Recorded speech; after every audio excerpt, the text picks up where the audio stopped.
Aujourd'hui, je vais répondre à la question: doit-on passer un bilan au SAMU Centre 15 lors d'une prise en charge sur un appel médecin?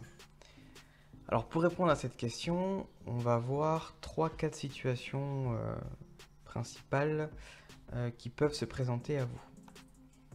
Alors, la première situation qui peut se présenter: vous arrivez chez votre patient, soit le médecin est toujours sur place, ou alors il est parti.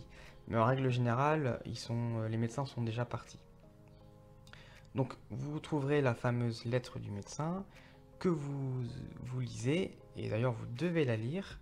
J'y reviendrai sur une autre vidéo, mais bon, cela fait partie du secret partagé.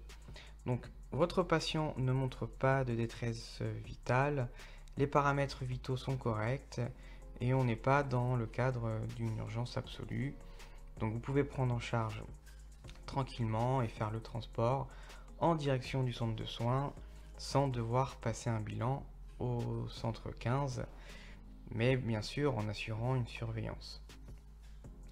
Un deuxième cas de figure: vous arrivez chez votre patient et vous vous rendez compte d'une dégradation de son état clinique. Alors peut-être que son état de santé il s'est dégradé entre le moment du départ du médecin et votre arrivée.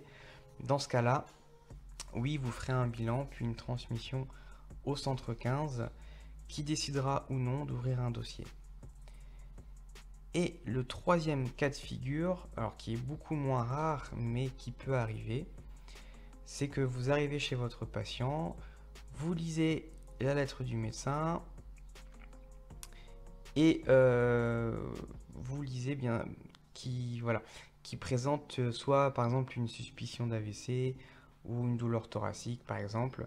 Dans ce cas-là, la même que dans la seconde situation, vous ferez un bilan puis une transmission au centre 15. Également, pendant le transport, que ce soit dans l'une des trois situations que j'ai citées, vous ferez un bilan au centre 15 si l'état de votre patient se dégrade subitement.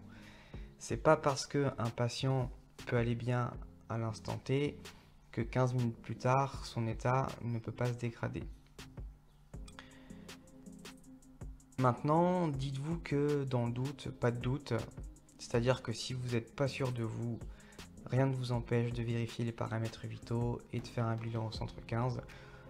Ils vont pas vous taper sur les doigts, au mieux ils ouvriront un dossier, au pire ils vous diront de continuer la prise en charge et d'assurer le transport. Maintenant, dites-moi dans les commentaires si vous avez déjà vécu l'une des trois situations et comment vous l'avez gérée. Et vous retrouvez dans la description de cette vidéo la plateforme Actu en Vue. C'est une plateforme de révision et de formation continue pour les ambulanciers afin de réviser vos acquis et d'acquérir de nouvelles connaissances plus poussées. Je vous dis à bientôt dans une prochaine vidéo. Ciao!